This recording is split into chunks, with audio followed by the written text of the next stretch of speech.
Ladies and gentlemen, welcome to the Ryan the Ride Mechanic channel. How the heck are you doing today? On today's video, I wanted to answer some questions that I've been getting over email and some other places, so let's get into it. Now get ready, here we go. Welcome back, or welcome to the channel, depending on what you're doing. My name is Ryan the Ride Mechanic, and I'm glad to have you here.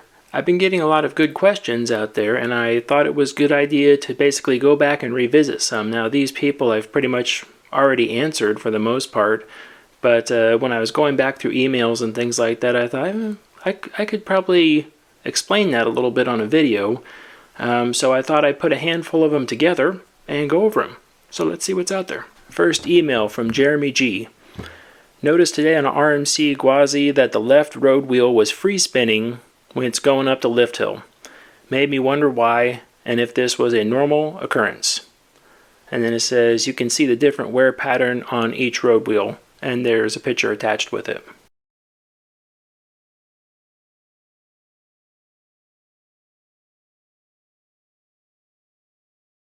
So my response to this was basically, okay, it looks like you're probably mid-train right about here. So the response was quite simple because I've seen this a lot with a lot of rides. Almost every ride does it that's not inverted. Basically what that is underneath that coach in front right there, that is probably the chain dog coach. And what happens is when the chain dog engages, it's positive engagement, which means it's forcing the chain dog down, which means in turn it's lifting the coach up. So most chain dog coaches, the chain dog that is hooked up, you will see that that chain dog is actually lifting the coach. In a lot of cases, it lifts one side or both sides, depending typically by the load of the coach. It picks both sides up completely off the track. And so you'll have all the coaches from the top lift hill down. It'll be like on their road wheels, on their roads, on their roads, on their roads. And then when it gets to that coach, you'll see the road wheels not spinning at all. They're just stationary. And then back to on the roads, all the way back down. But if you were to look underneath the train and look at it as it's going up, you would see all the upstop wheels are stationary except for that one coach. And those upstop wheels are turning because the coach is lifted up, pushed up against there. Really easy to see this actually on a boomerang. If you stand on the side and watch the boomerang as it latches on to lift 2, right around coach number 4 or 5 in that area, you'll see those road wheels, because they've got the nice spoked hubs on there. Those road wheels, right after it latches on to lift 2, they just slow down and stop turning. That's because that entire coach is lifted up off the track. And the upstop wheels are actually turning underneath the track because that's where the tension is. Now in inverted coasters, that chain dog also pushes up, but that means it's pushing the coach's road wheels harder into the track. So the road wheels will pretty much always be turning on an inverted coaster. Let's go to the next question. All right, this one comes from an email. This was from Intamin Enthusiast. Hi Ryan, name is CJ. I had a question regarding the track design of some of the coasters. I was looking at a POV of Tornado at, I'm sorry, I can't even pronounce the name of that park. And I figure I would murder it harder, so there's the name of it right there. This is a Intamin SLC, and I noticed some parts of the track were indented on the center of the coaster. I've seen this on launch coasters, which I understand why they're there. I'm assuming on a launch coaster there are extra indents on the launch track to mount stators and for fins sticking out under the train. I'm asking about this coaster because it isn't a launch coaster, and the only thing I could think of is hang time, but it looks like the inversions with the most hang time doesn't have the indent. Any answers? Thanks. And then indents, normal track was referring to locations of the Heartline roll, no indent. First drop, no indent. Vertical loop, indent. Okay, so let's look at the video real quick.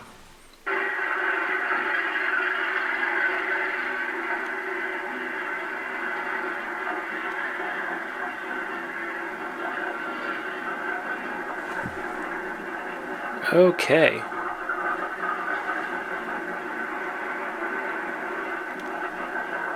So if I can back this up here.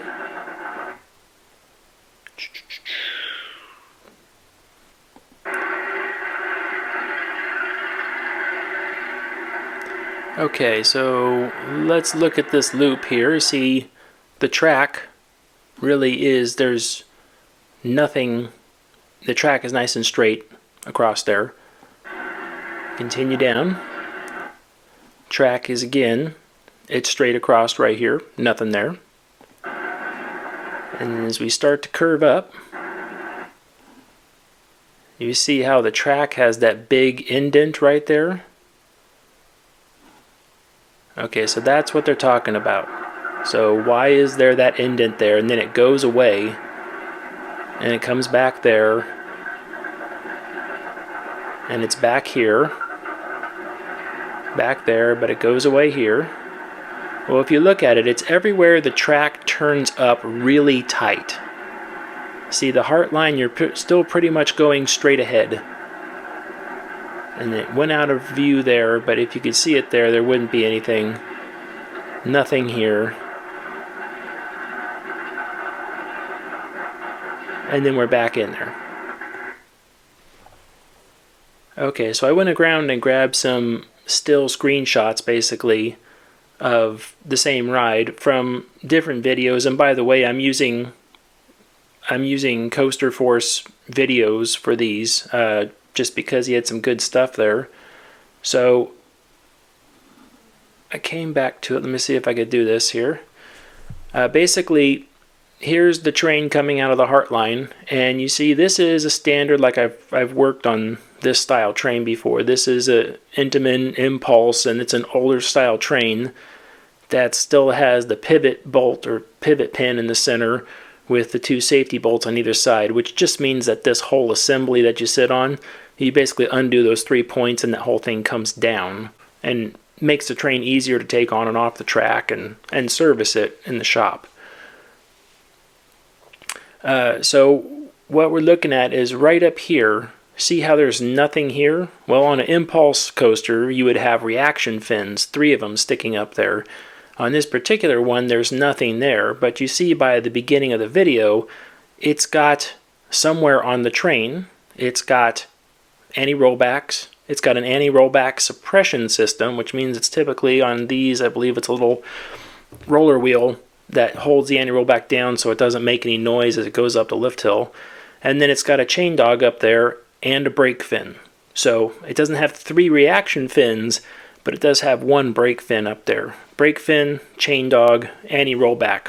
It still has 3 things. And when these go through loops and other tight turning up spaces, the train does have and engineering always told me it was a chordal effect. Honestly, don't know how to spell it. So it's a chordal effect. It's when something bends. It's like this. Here's a ruler, right? So if I want this to go through a curve, if I were to draw that track, I would only have to make it about 30 millimeters wide right here, because this is how wide it is, and you would think it would just go through that track and the whole track would be 30 millimeters wide all the way around. But this is for things that like sit inside of stuff. Log flumes are the best example, but this is also one of the reasons why coasters always are mounted above or below the track line, because they chordal. So if I want it to go around my radius like this, right, I take this big thing and try to put it on there and run it around. Well, I have a wheel sitting here and I have a wheel sitting here.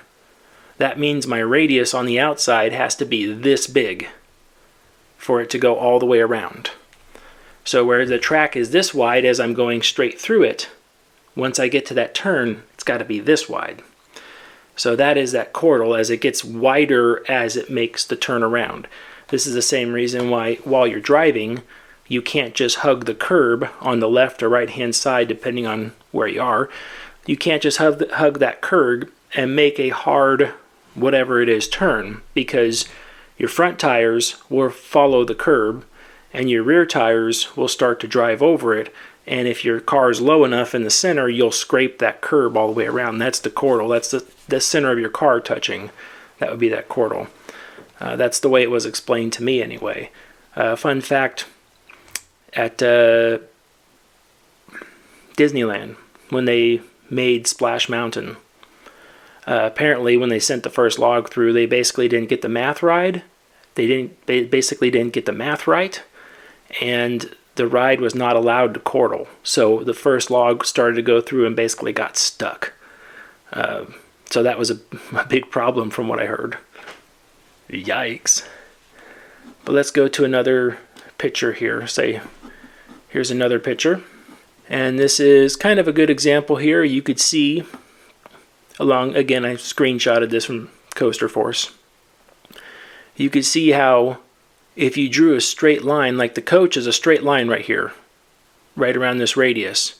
Well, that brake fin, chain dog, anti-rollback, that's all going to be pushing into the track right there. The track is too close. So rather than push the train further away out here, they simply just made those indents in the track for that stuff to pass. Here's a zoomed in spot of the loop where it was going through, and here you can see it really good. You could see right there the distance that this wheel carrier is away from the track is definitely different than this distance is right here. In fact, if you could see in these shadows really good right here, I know this is hard to see, I'm sorry, but if you look in these shadows really good right here, you could see that brake fin is pretty much that little tiny bump right there at the edge of the mouse. That is the track and structure that's cut away right there. So if that wasn't cut away, that brake fin would have smashed into the track right there and would have stalled the train out a while back. So chortling of the train around tight upward bends, and for regular coasters where you sit down, it's tight downward bends, depending on where your brake fin is. Wherever the brake fin is, that's where it has to be relieved out there.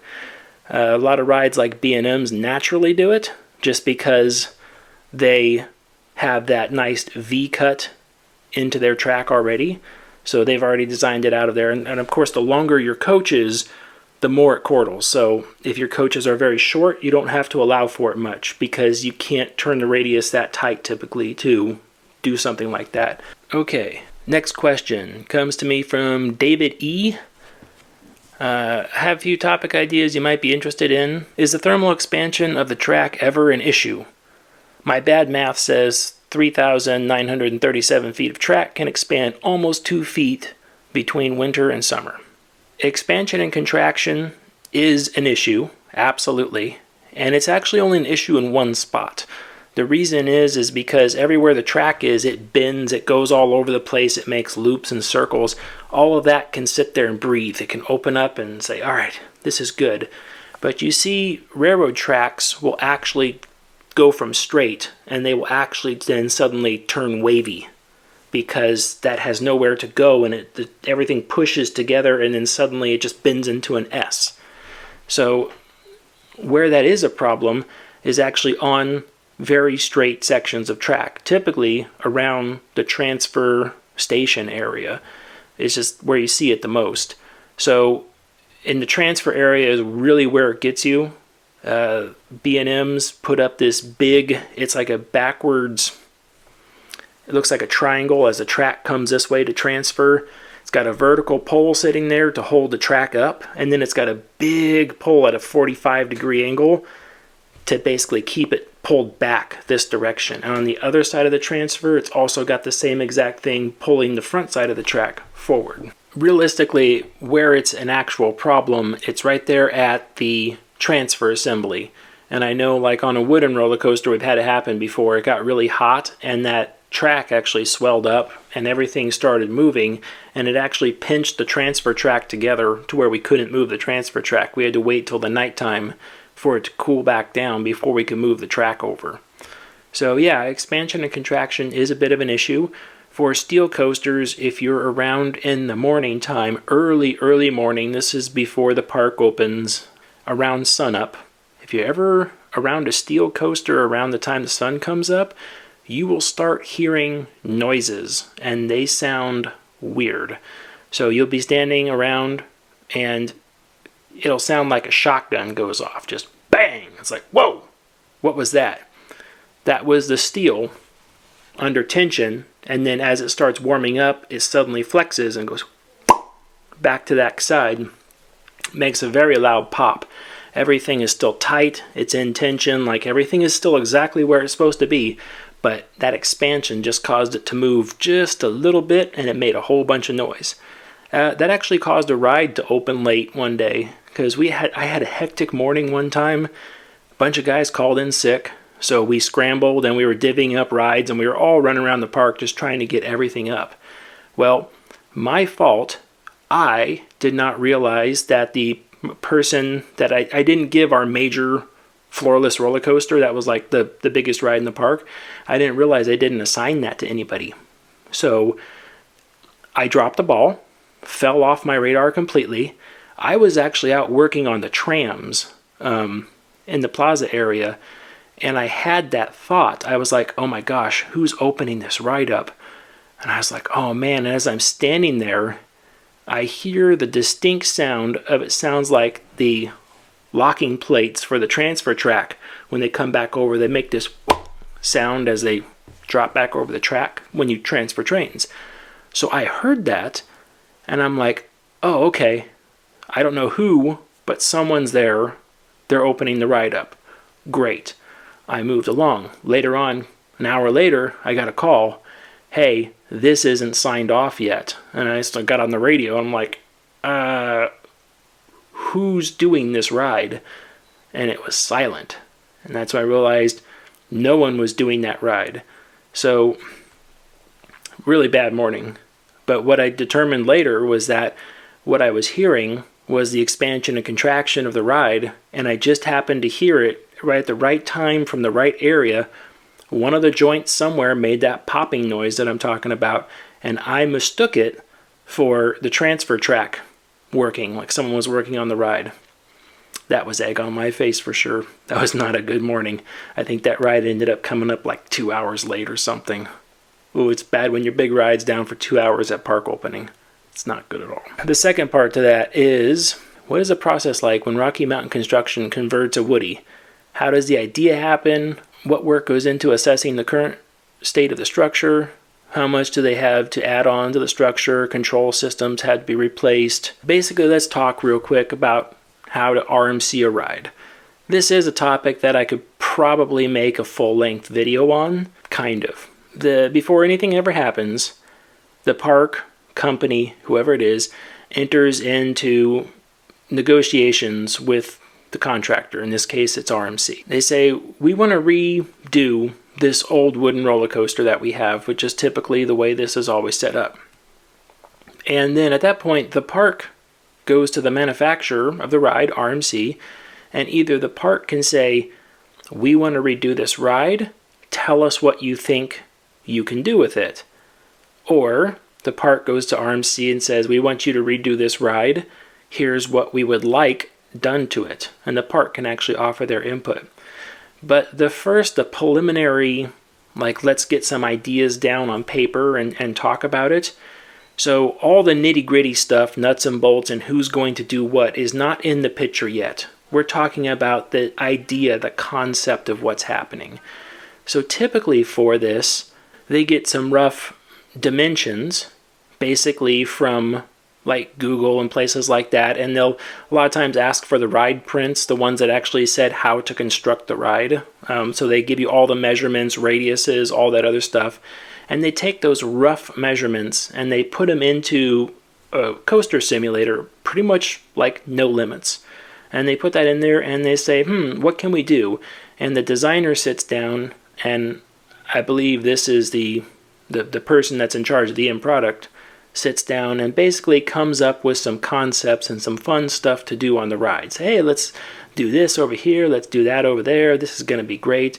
The project is presented back to the park and said, this is what we are thinking of here. What do you think of this? And the park gets to look at it and says, yes, no, I like this, I don't like this, let's change that.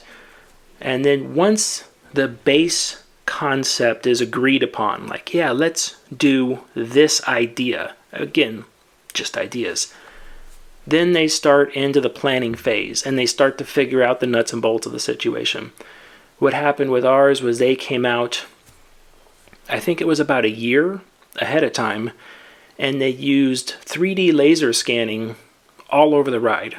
They went out there and set it up, and it spins around, and it sends millions and millions of points out there and basically bounces a laser off of every single thing and records its XYZ axis and dimensions. And after they were done doing this at like 10, 15 points around the ride, what they were able to do is in their 3D model in the software, they had our entire wooden roller coaster sitting there. Not the way it was supposed to be built on the prints, but they had it physically sitting there in CAD, like every single board. If the board was off by half an inch, they could measure it right there in CAD and say, look, it's off. They had the entire thing sitting there. At that point, they could pull that model into their design space and start working with it.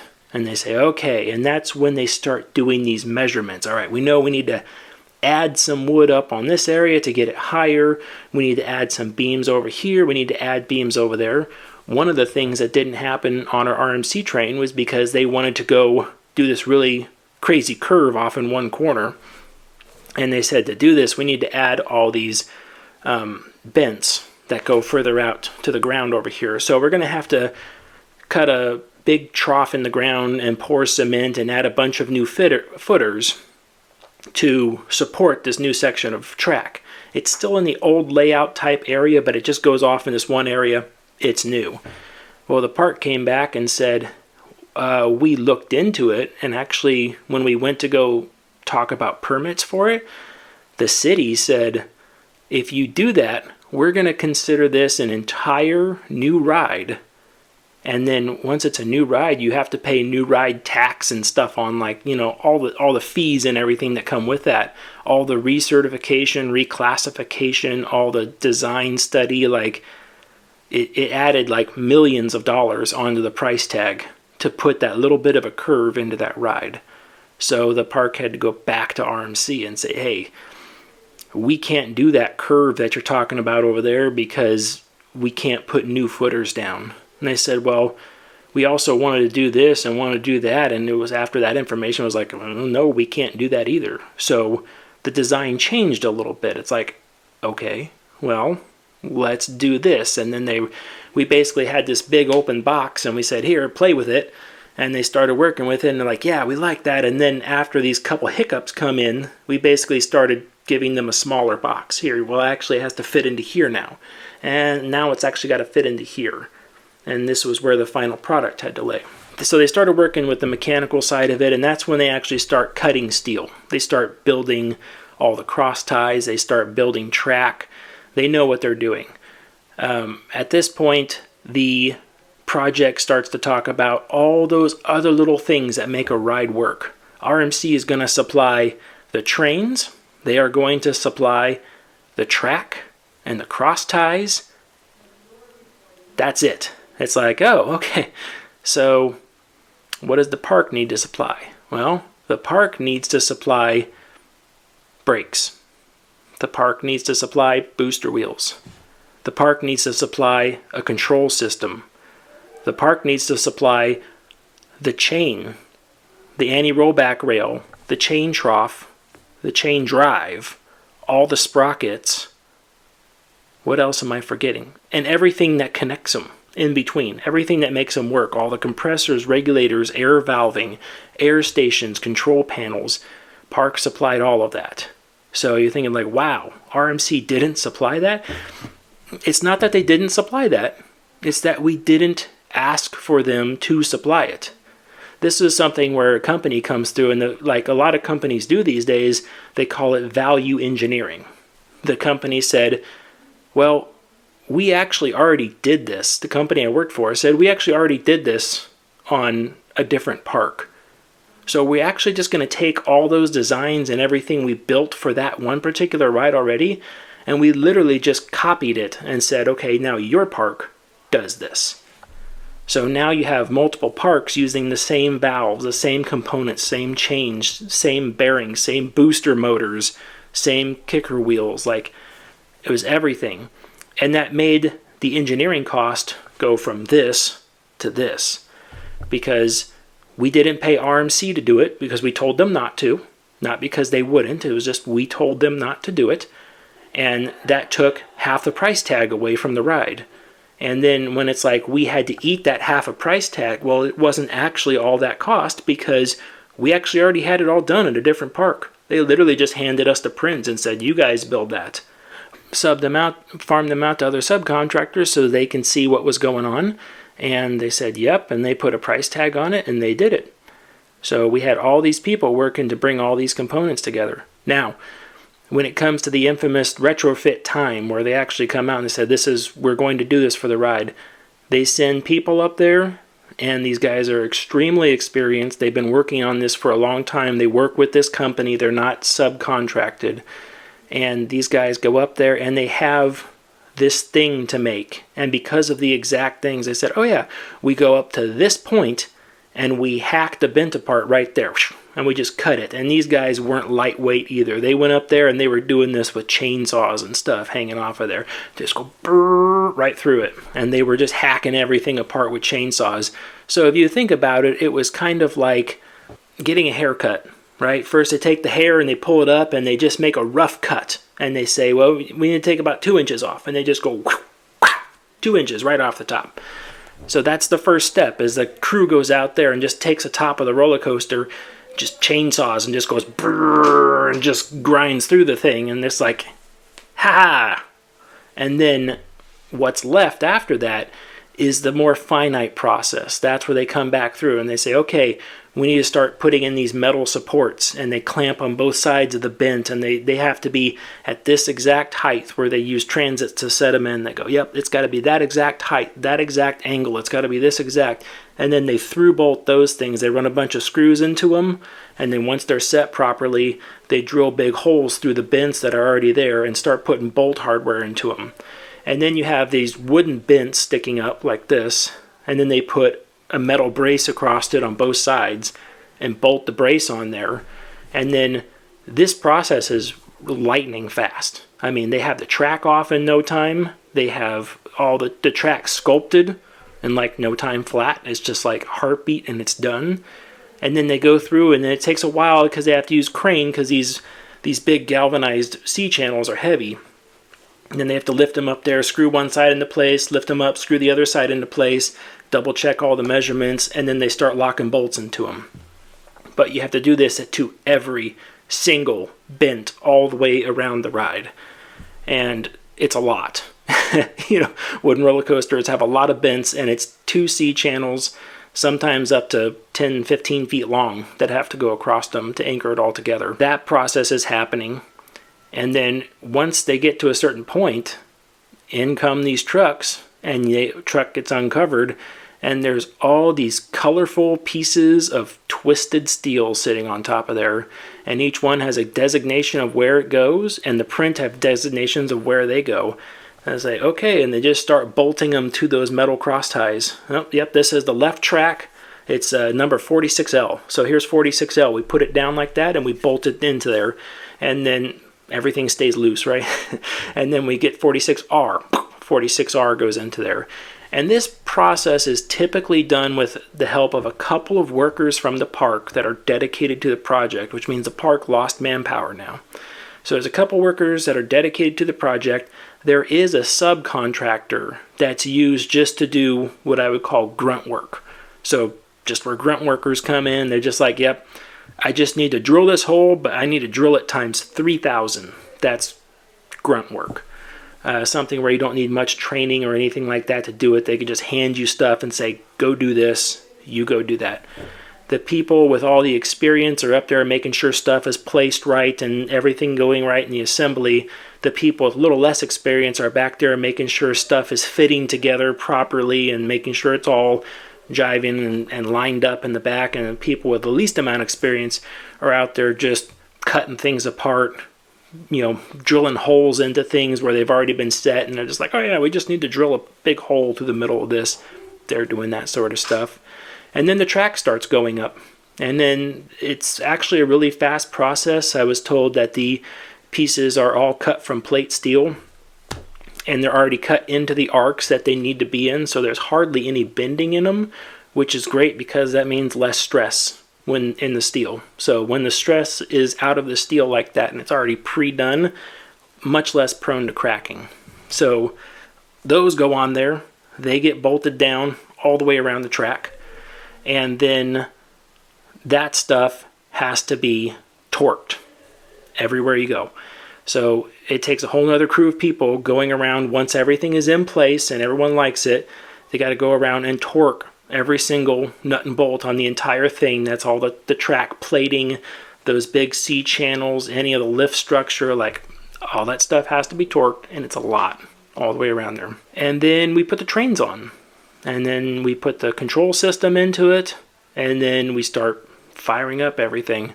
And pretty soon you have a running ride sitting there. So that is a rough overview of an RMC outline. So it goes from concept to improved concept to base idea to refined base idea, and then it goes into production at that point in time. The process was pretty amazing to watch in person, just the amount of speed and how fast they went through things. It was quite amazing to watch. I enjoyed it. So from there, let's move on to another question. All right, the next question comes from Jesse. It says, what in your opinion would be the best budgetable university college to attend to go into roller coaster industry and ground up build a company to manufacture rides? Then they list preferably Ozark near Silver Dollar City. And what requirements would we get to do so and be successful? And could you make a video on this, please? That's why I'm answering it here, in fact. So this is from Silver Coasters on YouTube. And in fact, happy birthday, because birthday I think should have just passed. Filming the video in advance, but I think the video is just passed here. So this was a very interesting question for me, because I get tons of people all the time contacting me and asking, hey, what type of schooling do I need to become a ride mechanic or to go into maintenance at an amusement park? And I keep telling people over and over again that there's no school for this. It doesn't exist out there.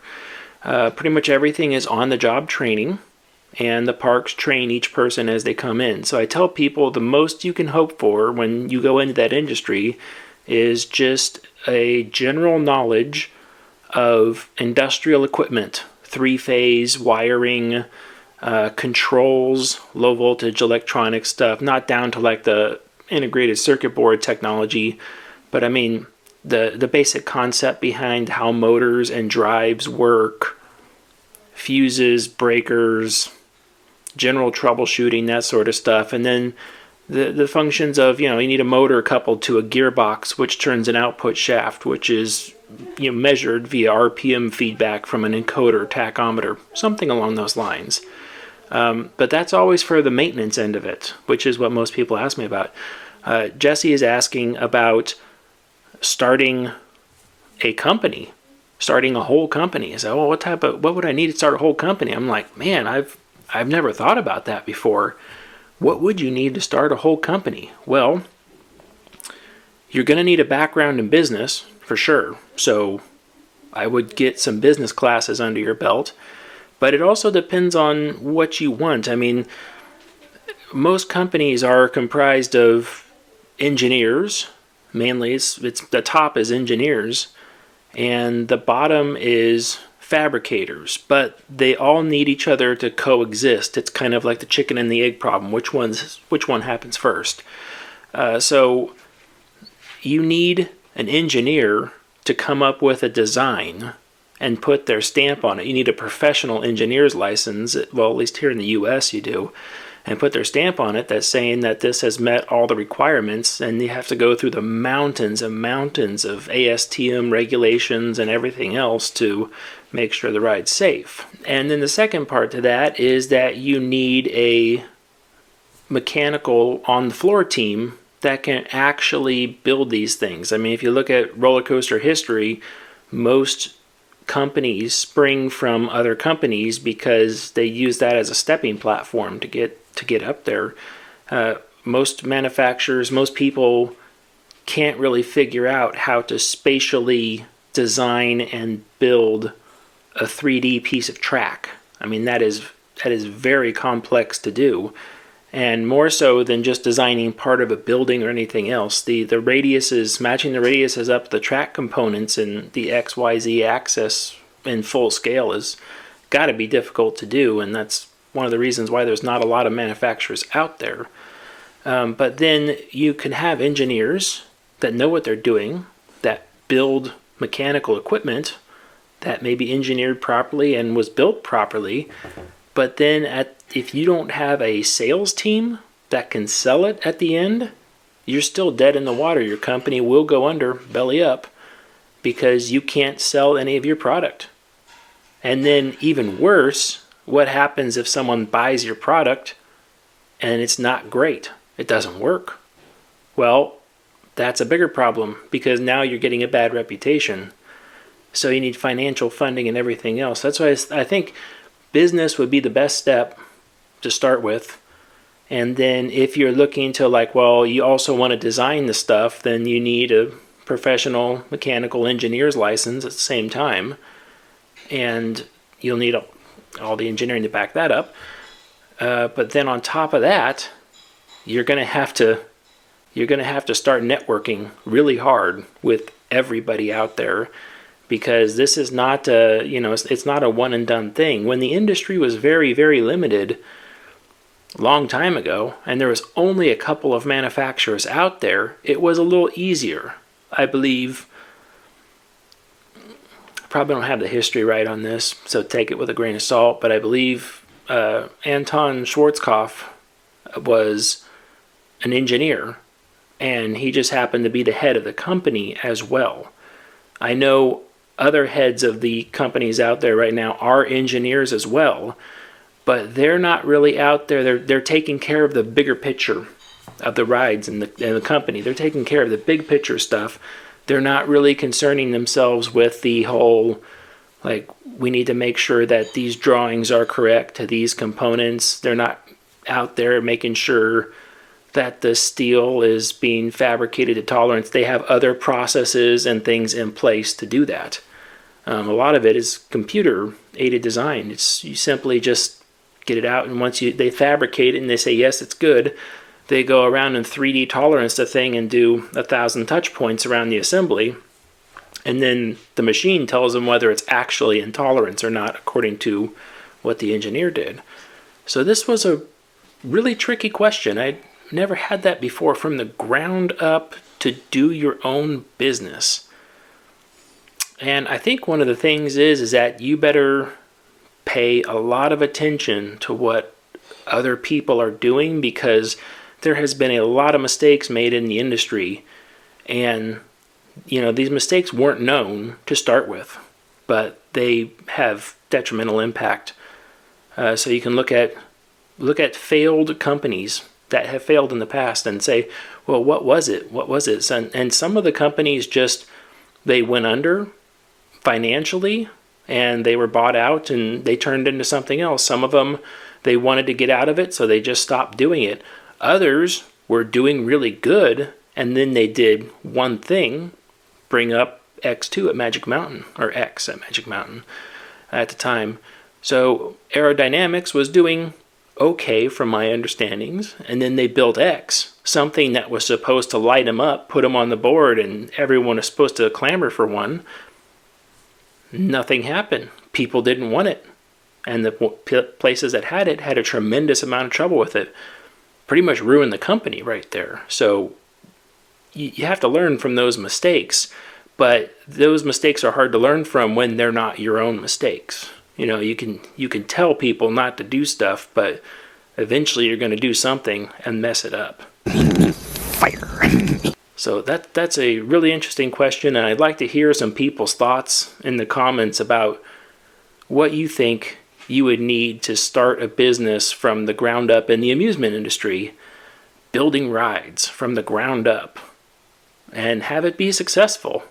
That's probably the trickiest question. I'm honestly not sure if I have a good answer for it. I mean, the answer I just gave was kind of what I could think of off the top of my head, but not saying that's a great answer or even a good answer. It's just kind of like me just going I don't know, try this. you can't really start networking with other manufacturers, because when you're like, I want to start my own business, and put you out of a job, people are not going to like that. They're going to frown upon that, and they're not going to want to talk to you anymore. Now you're the competition.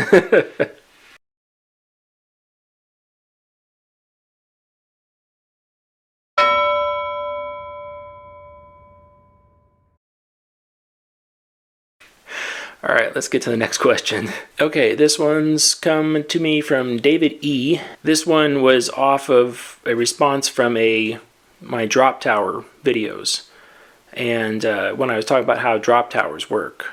So this one says, you said there are 3 cables. Are they driven by one motor? And it's like, yes, the 3 cables are driven by one motor. There is one winch package for each tower. Let's clarify that. So your general, like Intamin style towers, have, a lot of them have 6 cabs. I understand some of them have 4 cabs. They're all different, right? But a lot of them have 6 cabs. So each cab has its own, they're completely independent. It has its own drive system up and down the tower. So I'm talking about for one cab, one section has 3 cables lifting the cab, and then at the top, those cables go around a sheave assembly, which is driven by one motor. So cables wrap around, I believe they wrap around 3 times, and on the 4th time they go down to the counterweight, and then they are basically twisted so one side goes down while the other side comes up. So that's the first part. Are they driven by one motor? Yes, they're driven by one motor, one gearbox. How are they tensioned consistently during the installation? So I would imagine to do this, I've never done this before, but I imagine when you change out the cables on this, you want to take the lightest part and put it at the top, so your heaviest part is at the bottom. So I would imagine you would disconnect the cab from the trolley that lifts it up. Put the trolley all the way to the top. That way your counterweight is all the way at the bottom. And then you're going to go up to the top. Now you have to chain the, what do you want to call it? Catch car? Lifting car? Call it a catch car. You have to chain the catch car off to the tower so it can't go anywhere. And then you have to go on the inside and chain the counterweight off also so it can't go anywhere. And then one side you have to use a come along, whichever side it's going to be, probably the counterweight. You would ratchet the come alongs up until the counterweight actually started to take tension off the cables. Then you would unthread the cables one at a time. You would have somebody up at the very top working to pull the one cable out from the top of the catch car. One person up there taking it out of the catch car. Then you have to unthread it through the wheel assembly, which you have to dismantle some safeties on top of that to do. And then at that point, the other person can, down at the bottom, would unthread it from the counterweight and then take that guy off. And then you put the new one on in reverse order. Now, the end that's down at the counterweight and the end that's up at the catch car, I don't know about the counterweight end. Not sure. But I know the end at the catch car has a typical wire rope assembly where it comes down, goes through a lifting thimble, back up, and then has 2 saddles holding the end. I can see that. So that is not where it's tensioned typically, although it could be from that point. So you have fixed cable lengths.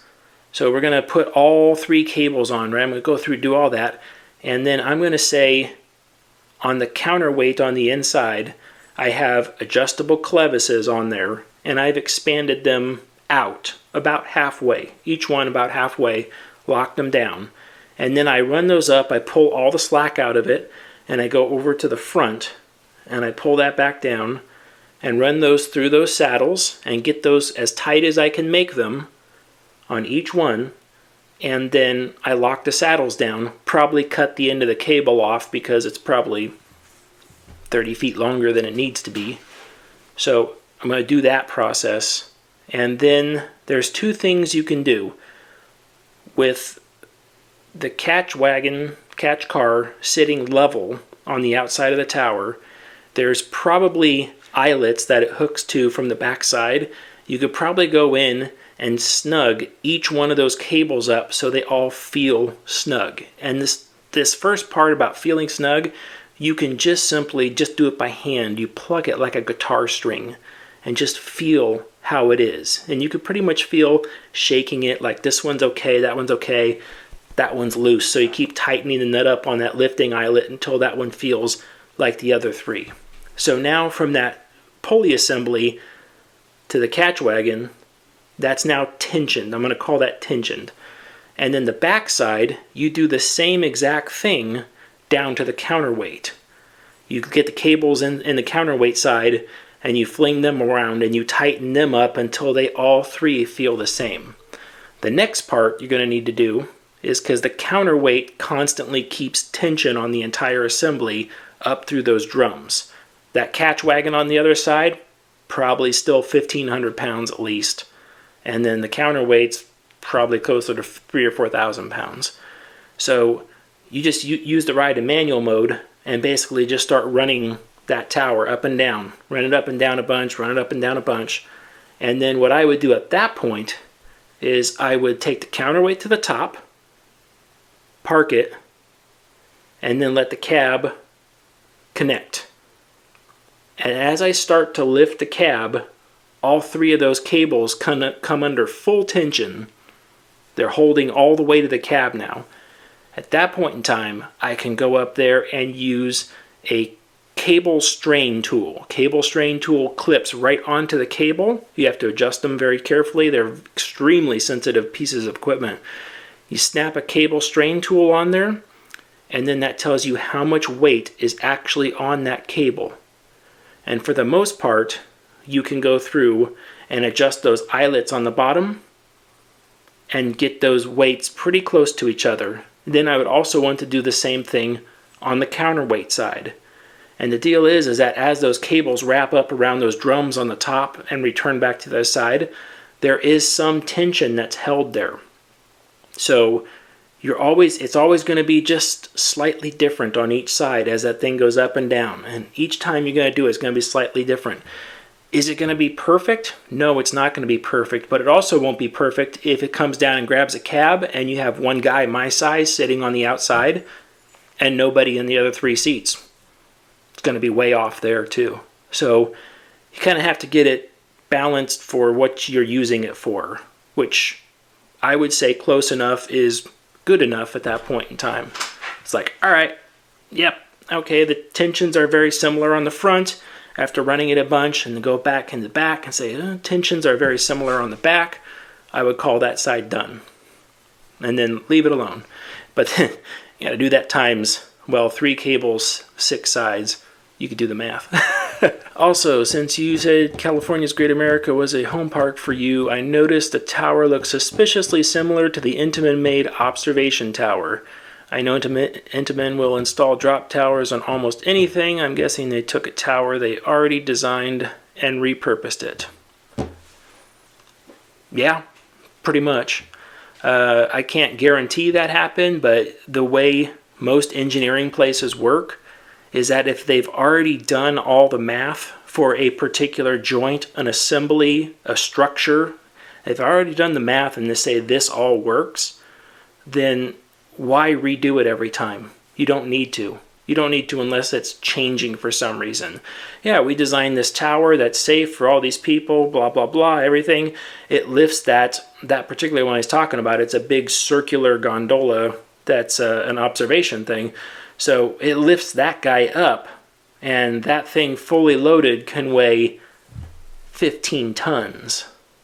Or maybe even more. Fully loaded, it weighs 30 tons.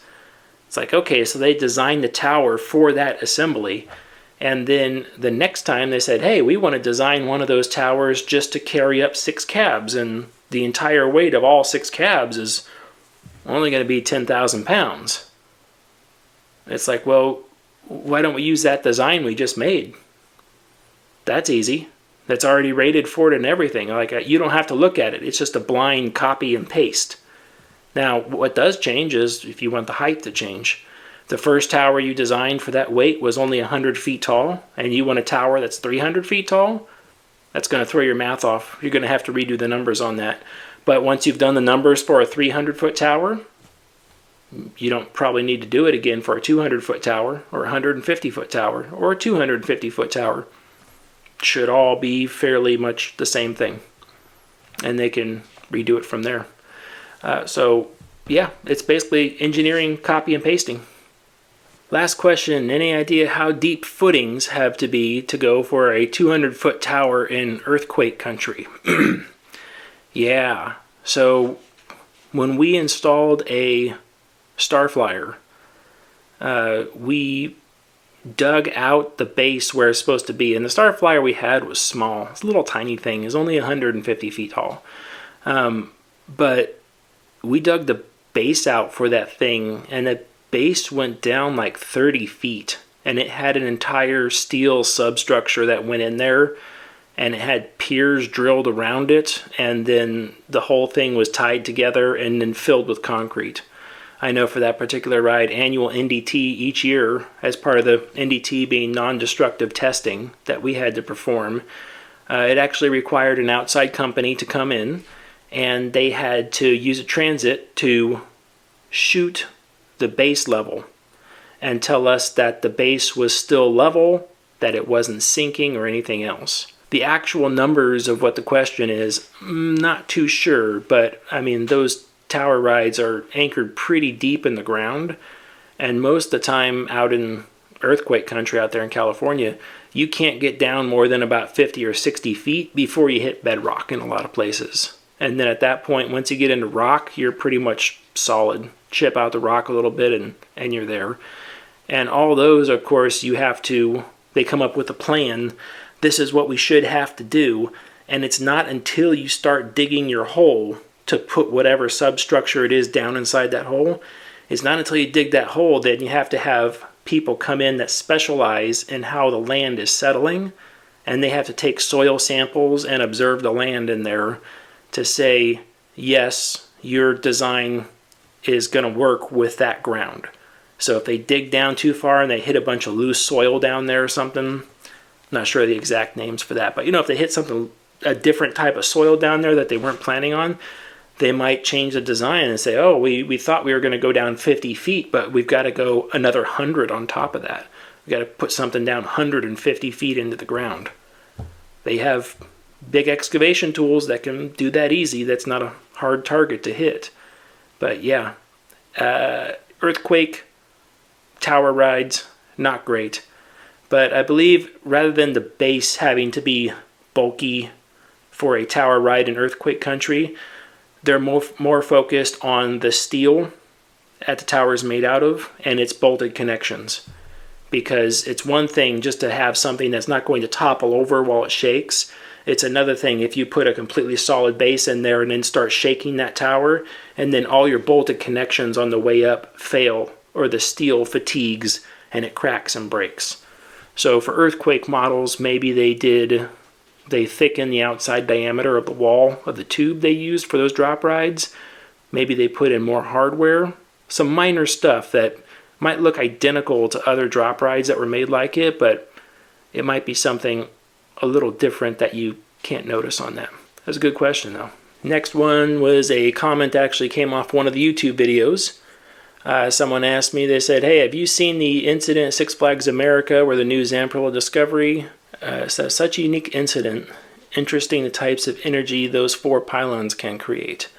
So I honestly said, no, I don't know what you're talking about. And they said, oh yeah, go look it up.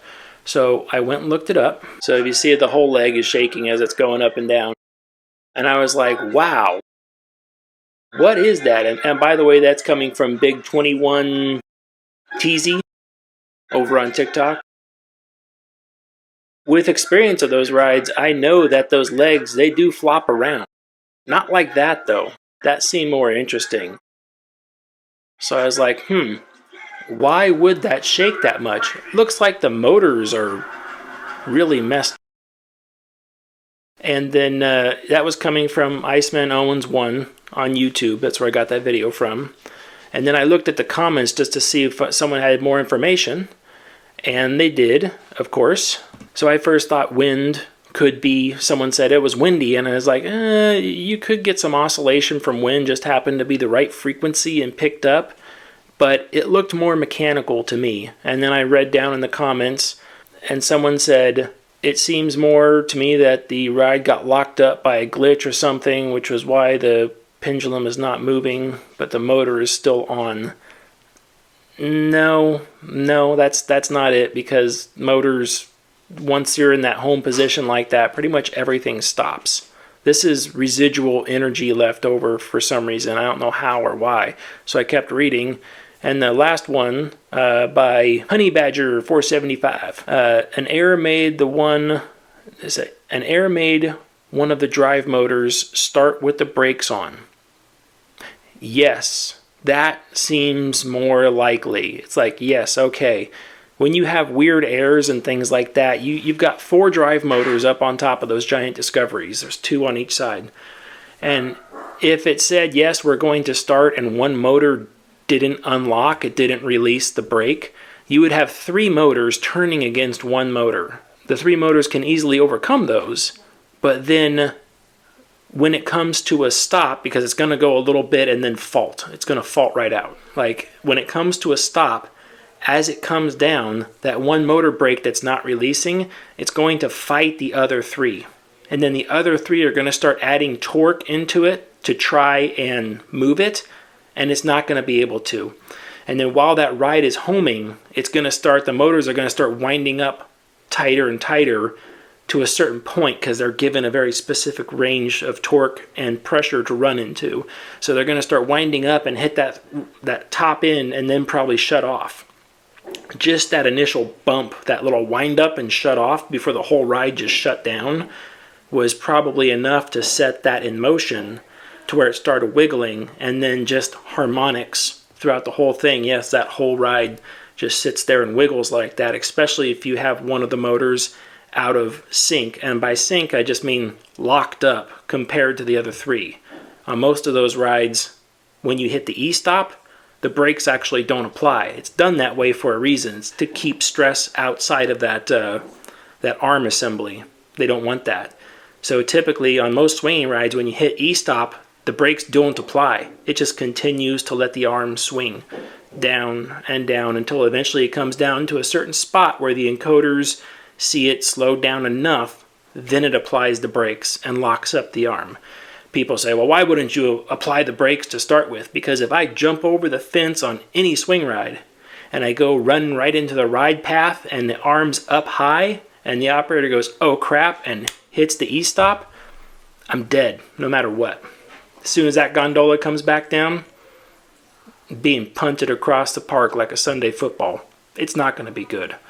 So they have to look out for the minimum speed that they can actually engage the E-stop into, because if you engage it too fast, you'll put so much stress in the structure, you could rip motors apart up top. You're talking about a leverage arm that's hundreds of feet long.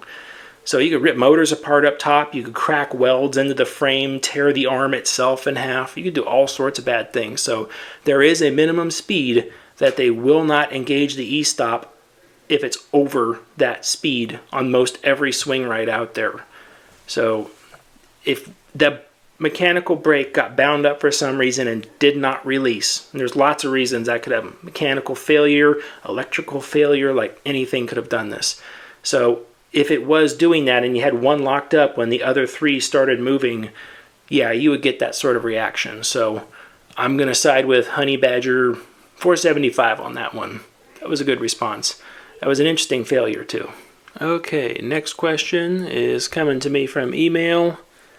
This one's from Rob regarding aerodynamics coaster track. I have a question for you about these things that look a bit like a dust filter you put on your PC, which are on the track of aerodynamics coasters. I have a picture of it. Do you know what they are and what purpose they would serve? Let's see what these are. Okay, yeah, I see these here. Yeah, what he's talking about is these guys right here. And what these are these are just regular catwalk gratings. That's all they are.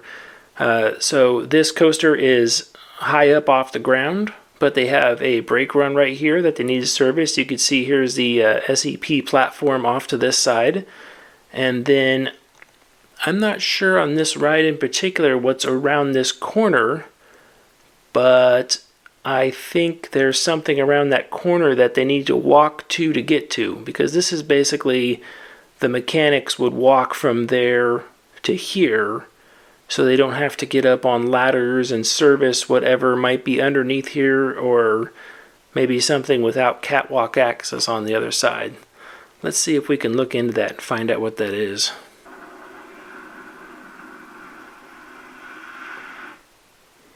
Okay, so there's a guard just because it's a low spot around trees, and I'm guessing, does it cross over the pathway a little bit there? No, just a low spot access point. And then we come up to the brake run. Nothing, nothing. And then we come out to the grading right here. That's interesting. So for some reason they thought it was necessary to bring the grading all the way back to the start of this curve right here. The only thing I could think of is that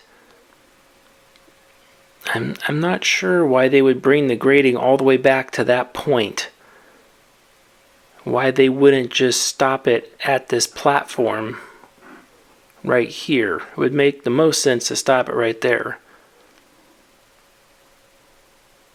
Not sure what's going out there unless they have some sort of inspection or something. But I mean, the base to the question is essentially it's grading on the track for ease of access to go service stuff, or maybe to go needed to get out to recover or train or something like that. But that's simple, just catwalk grading. Most of it is metal. It's a flat bar running one way with roll tie running the other, and some of it can be used like water rides. They use FRP grading, which is composite fiberglass. That way it can withstand up the elements. But grading is used in a lot of places to gain access to things and get up to places and walk areas where normally wasn't intended for people to walk. This area is one of them. Just a question of why it goes around that corner a little bit. That's interesting. Well, I think we've done enough questions here. And if you want to email me some questions, go ahead. I'm at ryantheridermechanic@yahoo.com. That's my email. You can always get on the videos, any video like this, and just ask a question. And if the answer is fairly short and explainable, I'll just answer it right there. Have no problem with that. Okay, so we'll call it a video. I'll see you guys later on the next one. Remember, stay off the air gates. Bye.